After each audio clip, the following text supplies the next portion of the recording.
Às vezes, a gente planta, planta, planta e não colhe o que plantou. Trabalha, trabalha, trabalha e não vê o resultado.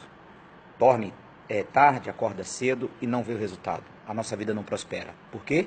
Aí a gente quer culpar os outros. Mas olha que Deus falou para Caim. Porque você derramou sangue do seu irmão, a terra é maldita, Caim. Quando você plantar, você não vai colher.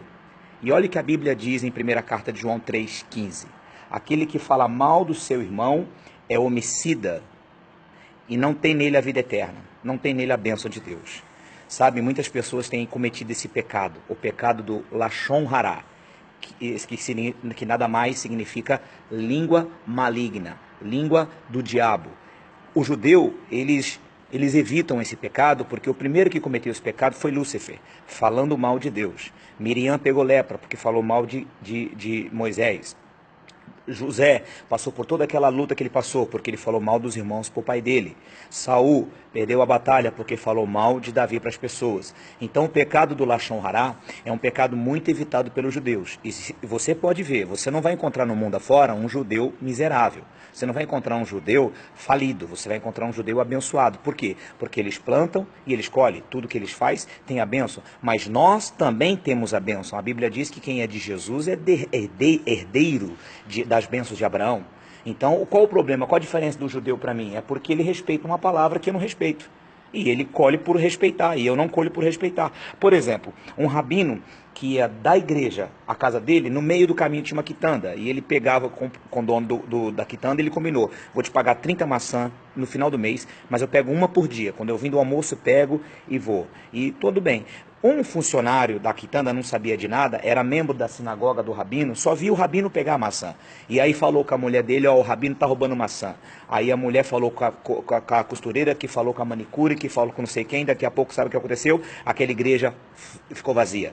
E o rabino foi perguntar, por que a igreja está vazia? E aí o rapaz falou, é porque tem um fulano lá na quitanda que está falando que o senhor está roubando maçã, e todo mundo saiu da igreja por causa do senhor. E aí o rabino chamou o rapaz, você não sabe do meu combinado? Não sei, o que eu faço para reparar o meu pecado do Lashon Hará? O rabino falou assim, você vai pegar um travesseiro de pena, vai num penhasco muito alto, quando bater o vento, solta para que as penas voem. E ele fez isso, voltou com o saco vazio, e agora, rabino?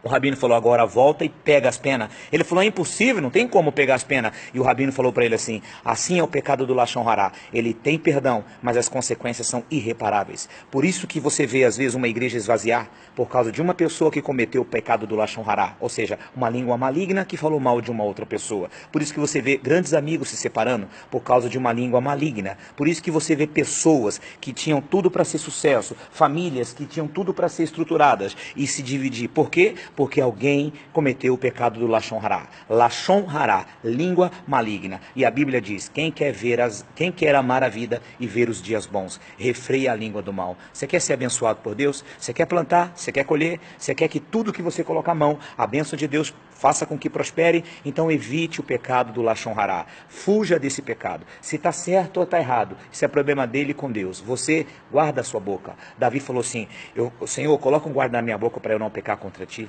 Então guarda a tua língua, guarda a tua língua. Aquele que fala mal do seu irmão é homicida e não tem nele a vida eterna. Tem em você a bênção de Deus guardando a sua língua. Se você for uma pessoa inteligente, você vai guardar esse conselho no seu coração. Que Deus te abençoe. Até o próximo, em nome de Jesus.